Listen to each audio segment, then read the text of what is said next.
கரெக்டா? அவங்க கொடியை நம்ம நாட்டுக்குள்ள கொண்டு வரும், நம்ம இடத்துக்குள்ள நம்ம எல்லைக்குள்ள கொண்டு வரது தவறு இல்லை அப்படிங்கிற பட்சத்துல நம்ம கொடியை அவன் ஏத்து நம்ம போகணும்ல அவன் எல்லைக்குள்ள, அதுவும் தவறு இல்லை தானே? இந்தியா அப்படின்னு இல்ல கர்நாடகா இன்னொன்னு அது அங்கீகரிக்கப்பட்ட கொடிலாம் சொல்லிட்டு இருக்காங்க. அதெல்லாம் எந்த அங்கீகாரமும் எதுவும் சட்ட ரீதியான அங்கீகாரம்லாம் கிடையாது. எதை சொல்றீங்க? தமிழ் தேசிய Karnataka red and yellow Karnataka Kannada கொடியை எந்த சட்டமும் அங்கீகரிக்கல. அவங்க மாநிலம் அங்கீகரிக்குது, அவ்வளவுதான். அவங்க மாநில அரசு இது எங்க கர்நாடகாவுடைய கன்னட இனத்திற்கான கன்னட மக்களுக்கான கர்நாடகத்துக்கான கொடி அப்படின்னு சொல்லிட்டு அவங்க ஒரு பொதுவான கொடியாக எல்லா கட்சிக்காரர்களும் ஏற்றுக்கொள்கிறார்கள், அவ்வளவுதான். அது மாதிரி ஒரு கொடியை தமிழ்நாட்டுக்கு நானும் ஏத்துக்கிறேன். ஆதித்தனார் அவர்கள் சொன்ன கொடியை நானும் ஏற்கிறேன்.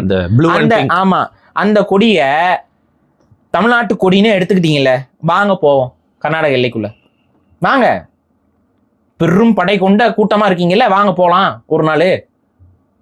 என்ன கூட்டு போன கூட இல்ல, நீங்க கூட போங்க, தைரியசாலி தானே, போங்களேன்.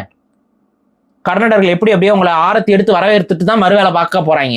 அப்புறம் போயிருவோம் சொல்லிட்டேன், ஏற்றி விட்டீங்கன்னா போச்சாங்க சொல்றேன்.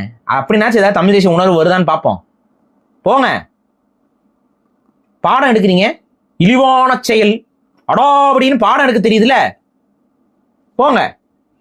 அதுதான் மானஸ்தனை அதை செய்யணும். இவன் கொடியை கட்டிட்டு வருவானா? இவன் தமிழங்கிற அடையாளத்துல போனாவே நீங்க வெளிப்படுத்திக்கணும்னு அவசியம் இல்லைங்க. அவன் டிஎன் போர்டு நம்பரை பார்த்துட்டு அடிக்கிறாங்க அவங்கள. நீங்க கொடியை எடுத்துட்டு போனீங்கன்னு வைங்க, எரிச்சு விட்டுருவாங்க, கொலையா பண்ணிடுவான். அடிக்கிறதுலாம் இல்ல, கொடியெல்லாம் கட்டி போனீங்கன்னா கொலை பண்ணிடுவான். அவன் அவ்வளவு வெறி பிடிச்சு அலையிறானுங்க.